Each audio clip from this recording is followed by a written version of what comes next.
ওম নমঃ শিবায়, ওম নমঃ শিবায়, ওম নমঃ শিবায়। জয় মা কালী। বন্ধুরা, আজ 2রা কার্তিক, 20শে অক্টোবর, সোমবার। আজকের দিনে সম্পন্ন হচ্ছে দীপান্বিতা কালী পুজো, যাকে আমরা দীপাবলিও বলে থাকি। বন্ধুরা, অন্যান্য সকল অমাবস্যা থেকে এই অমাবস্যা অত্যন্ত গুরুত্বপূর্ণ, কারণ একমাত্র এই অমাবস্যা তিথিতেই মা কালীর সঙ্গে মা লক্ষ্মীরও পূজা করা হয়, যাকে দীপান্বিতা লক্ষ্মী পুজো বলা হয়। বন্ধুরা, এই অমাবস্যাতে একদিকে যেমন অলক্ষ্মী বিদায় করা হয়, লক্ষ্মী পুজো করা হয়, তার সঙ্গে মহাশক্তির অধিকারী মা কালীর পূজা করা হয়, কারণ এই অমাবস্যা তিথিতে শ্রী শ্রী তারা দেবীর আবির্ভাব হয়। তাই মহাকালী, মহালক্ষ্মী এই অমাবস্যা তিথিতে এক হয়ে যায়। সেই কারণেই আমরা এই দিন লক্ষ্মী পূজার সঙ্গে সঙ্গে মা কালীরও পূজা করে থাকি।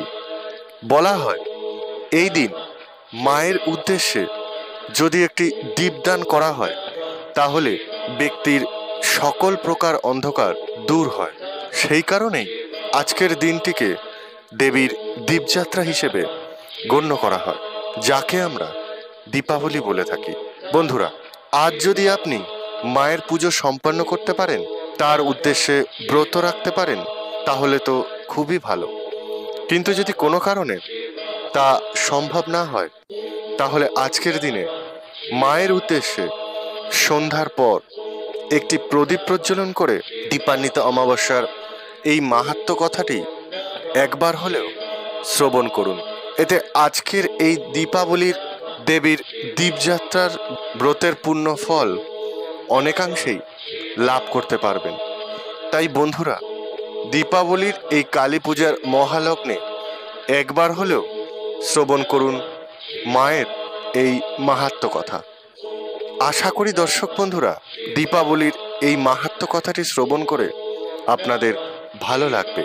এই প্রসঙ্গে জানাই, যদি আপনি আজকের দিনে ব্রত রেখে থাকেন, মায়ের পূজা করতে চান, তাহলে সেক্ষেত্রে আজকের দিনে কিভাবে এই ব্রত রাখতে হয় এবং পুজোয় কোন কোন উপকরণ ব্যবহার করতে হয়, তা পূর্বের একটি ভিডিওতে বিস্তারিত আলোচনা করা হয়েছে, যার লিঙ্ক এই ভিডিও শেষে দেওয়া হয়েছে।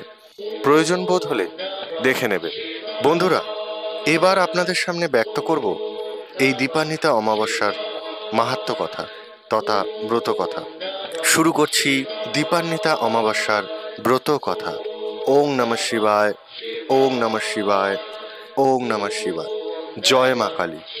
একদিন ঋষিবর নারদ নারায়ণকে প্রণাম করে যমালয়ে যাত্রা করলেন।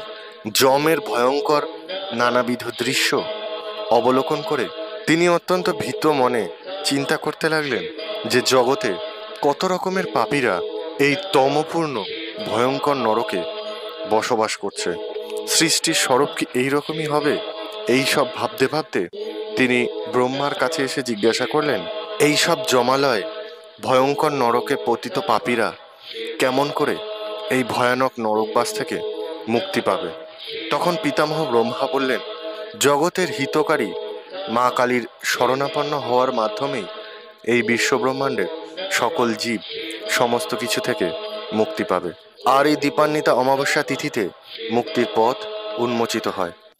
আশ্বিন মাসের মহালয়ার দিন থেকে পিতৃপক্ষের অবসান শুরু হয়ে দেবীপক্ষের সূচনা হয়।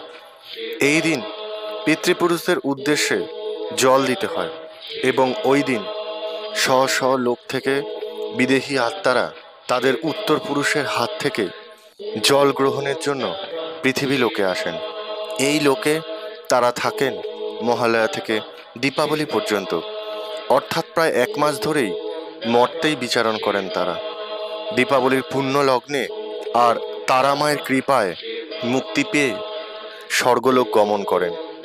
পূর্বপুরুষের আত্মারা যাতে নির্দ্বিধায় এই মুক্তি পায় এবং স্বর্গলোকে প্রত্যাবর্তন করতে পারে, সেই কারণেই এই সময় গৃহে দেবদেবীর প্রদীপ প্রজ্বলন করতে হয়, আর একেই দেবীর দীপযাত্রা বলা হয়।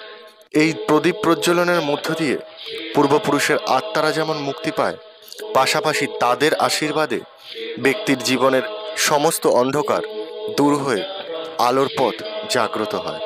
এই ত্রিভুবনে যখনই কেউ মায়ের শরণাপন্ন হয়েছে, তখনই মহামায়া আদ্যাশক্তি সংকট নাশিনী হয়ে তার সমস্ত সংকট দূর করেছে। তিনি সমস্ত শক্তির উৎস মহাকালকে হরণ করেন, তাই তিনি কালী নামে পরিচিত। দশমহাবিদ্যার প্রথম রূপ তিনি, মহাকালের শক্তি তিনি হলেন কালী।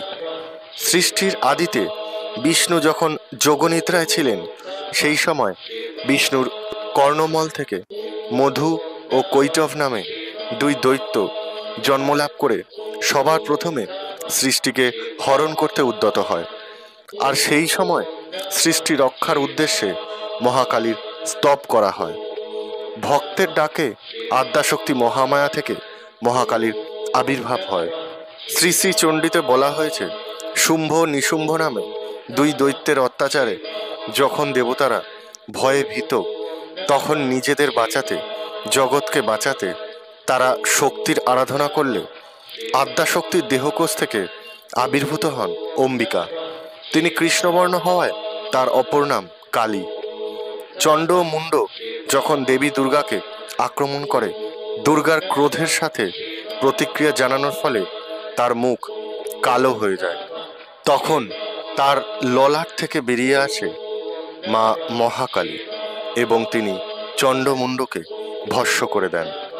অসুরের প্রধান রক্তবীজ যখন ব্রহ্মার বর প্রাপ্ত হয়, এক ফোঁটা রক্ত মাটিতে পড়লেই তা থেকে জন্ম নেয় একাধিক অসুর।